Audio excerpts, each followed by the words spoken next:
परम पिता परमात्मा की प्यारी आत्माओं, आप सबको नमस्कार, प्रणाम। इसलिए कि आप सबके अंदर वो परमात्मा जो है वास कर रहा है। कितने दिन के लिए कर रहा है ये तो हम सब नहीं जान सकते इस बात को।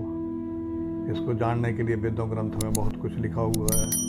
साधु संत महात्मा पंडित आचार्य टीवी के अंदर भी हमें सुनाते रहते हैं, पर लेकिन हम जब किसी की बात पर ध्यान नहीं देते, ध्यान से बिना ज्ञान भी नहीं होता, और ऐसे ही रहते हैं कैसे जो चाल बेढंगी पहले थी वो अब भी है। जो चाल बेढंगी चाल होती है वो पहले भी होती है, फिर भी रहती है जब तक बात समझ ना आए।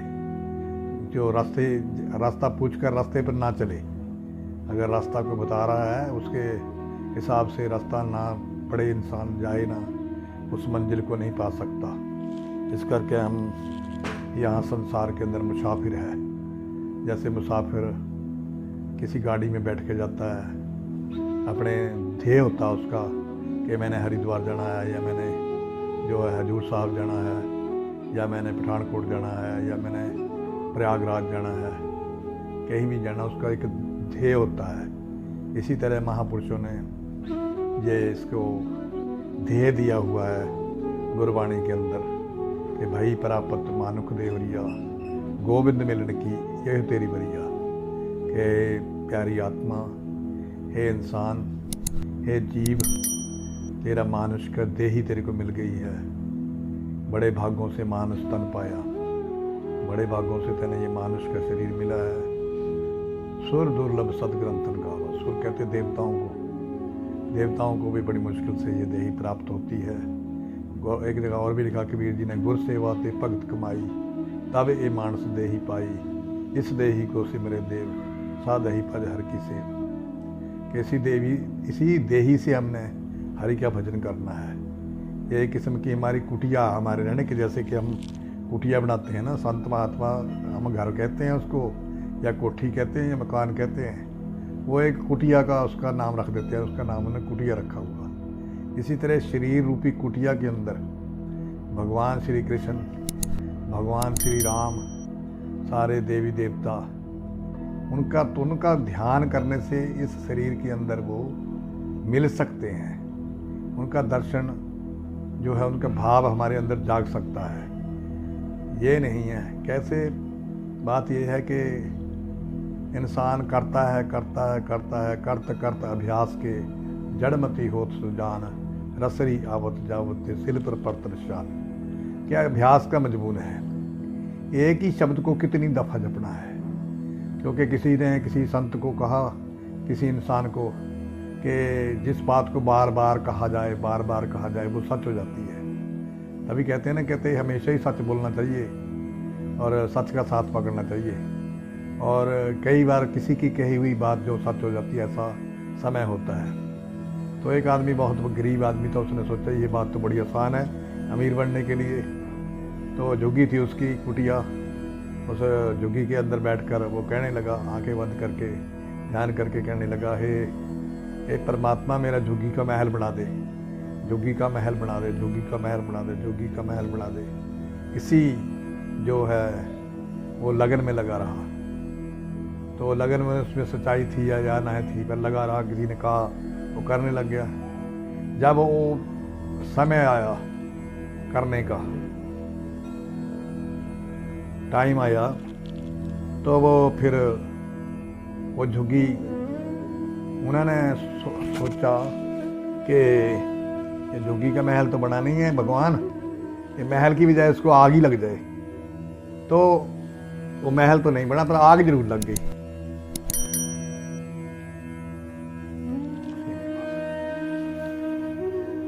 तो यही बात कह रहा था कि मेरी झुग्गी का महल बन जाए। तो फिर जब थक गया वो, उसको बेयासी होगी, श्रद्धा खत्म होगी उसके अंदर से। श्रद्धा अंदर से खत्म हो गई तो समझ लो कि हमारा जो किया हुआ त्याग जो भी है वो सारा खत्म हो जाता है। तो कहता है चलो मेरे घर को, इसको जो कुटिया को आग ही लगा दे फिर। तो इतनी बात मुंह से कहने की थी, सच होने वाला वचन, सच होने वाला समय आ गया था। तो समय से पहले ही हम रिजल्ट ढूंढते हैं। तो आग लग गई उसको। कोई उधर से निकला, किसी न किसी वजह से, किसी पक्षी ने कोई लकड़ी, जलती हुई लकड़ी जो है, इतिहासकार बताते हैं कि जलती हुई लकड़ी लेकर कोई पक्षी जा रहा था दौड़ा, वैसे उसने उठा ली, उसको कुछ लगा हुआ होगा, तो वो जलती जलती लकड़ी वहाँ उससे छूट गई, जुग्गी जल गई, वो तिनके की जुग्गी थी। इसी तरह हमारे जो ख्याल है कि सब नाम के जरिए जलते हैं, जल जाते हैं, ये ख़त्म हो जाते हैं धीरे धीरे। इसको तो फिर महापुरुषों ने कहा कि इंसान यहाँ मुसाफिर है, और उसको ध्यान, मैंने बोला था कि ध्यान के जरिए इंसान अपनी सुरती को, इस शरीर रूपी मुसाफिर है। और महात्मा गांधी जी ने भी एक शब्द लिखा हुआ है भजन के, मुसाफिर उठ जाग मुसाफिर भोर भई, अब रैन कहाँ जो सोबत है। क्योंकि उसने भी, महात्मा गांधी जी ने भी इस शरीर को मुसाफिर बोला कि हम मुसाफिर है शरीर रूप में या संसार में आए हुए, अब रैन कहाँ जो सोबत है। उसको समझाया, उठ जा, जाग जा, अब रैन खत्म हो गई है, कहाँ सो रहा, जाग जा उठ के। कबीर जी ने भी कहा, कबीरा सूता क्या करे, उठ बैठ जो और जाग, जिसके संग से बिछड़ा तिसी ही के संग लाग। कि सोया हुआ तू क्या कर रहा है, कबीर सूता क्या करे, उठ के न जपे मुरार, एक दिन ऐसा सोएगा लंबे गोड पसार। कि एक दिन ऐसा सो जाएगा, तेरे को जगाने की कोशिश भी करेगा कोई, तो जाग नहीं सकेगा, क्योंकि तेरे अंदर से वो जागने वाली सत्ता जो है निकल जाएगी। और जो तेरे को मिली है ये देही, ये सफल नहीं रहेगी, विफल हो जाएगी, इसका कोई फल नहीं रहेगा, ये खत्म होगी। तो फिर कर्म कैसे करेगा, कर्म शरीर, इस करके इनको हर मंदिर भी शरीर को बोला है, हरि मंदिर ये शरीर है, ज्ञान रतन प्रकट हुए।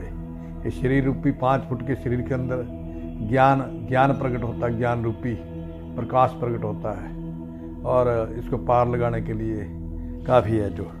तो मैं मुसाफिर के तौर पर एक भजन लिखा हुआ है कि ये शरीर मुसाफिर है, ज़िंदगी हमारी मुसाफिर की तरह है, तो कैसा होना है इसके साथ, इस मुसाफिर क्या, कैसे इसने चलना है, कैसे इसके साथ होना है। ए मन मुसाफिर निकलना पड़ेगा, काया कुटी खाली करना पड़ेगा। अरे मन मुसाफिर निकलना पड़ेगा, काया कुटी खाली करना पड़ेगा।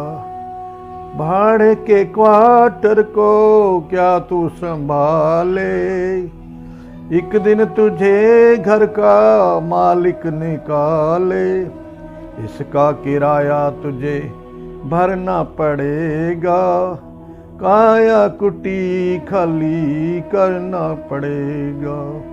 ए मन मुसाफिर निकलना पड़ेगा, काया कुटी खाली करना पड़ेगा।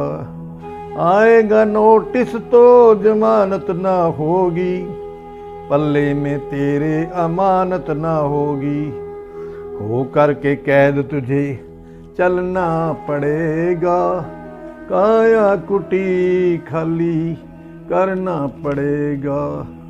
जम की अदालत में जब तुझे तुम चढ़ोगे, जम की अदालत में जब तुम चढ़ोगे, पूछेगा हाकम क्या तुम कहोगे, करनी का फल तुझे भोगना पड़ेगा, काया कुटी खाली करना पड़ेगा।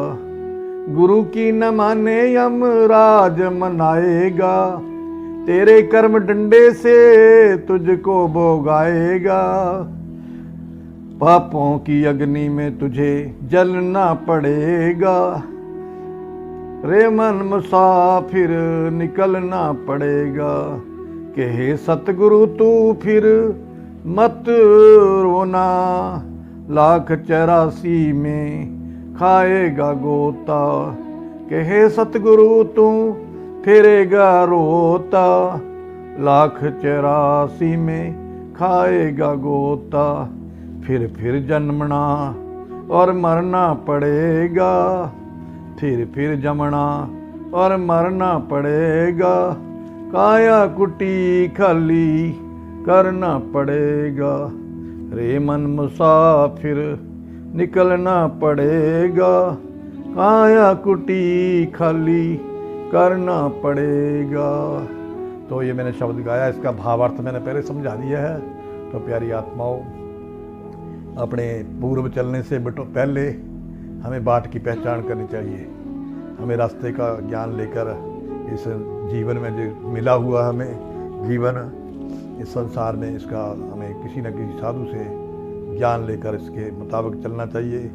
बाकी तो संसार में खाने पीने की चीज़ें तो हमारे को थोड़ी सी मेहनत करने से भी मिल जाती है, पर हमें जोड़ने के लिए जो कोई हमारे साथ ही नहीं जाएगी उसको जोड़ते रहते हैं, जो यहीं पड़ी रहती है।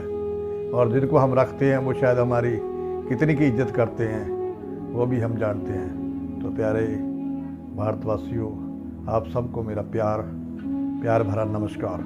धन धन सतगुरु। हरिओम तत्सत।